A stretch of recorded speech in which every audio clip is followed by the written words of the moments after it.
পদ্মা সেতু দিয়ে রেল চলবে। নর্তকী দাওয়াত পেয়েছে, বেশ্যা দাওয়াত পেয়েছে, গায়ক দাওয়াত পেয়েছে, সিনেমার অভিনেতা দাওয়াত পেয়েছে, একটা মৌলবী দাওয়াত পায় না।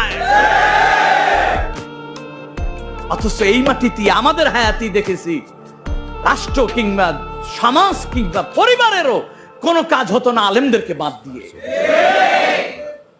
কিভাবে উপেক্ষিত সমাজ ও রাষ্ট্র থেকে ওলামায়ে কেরাম। এরপরও নিজের মসজিদে বসে নিজেকে অনেক কিছু ঠেকতেছেন।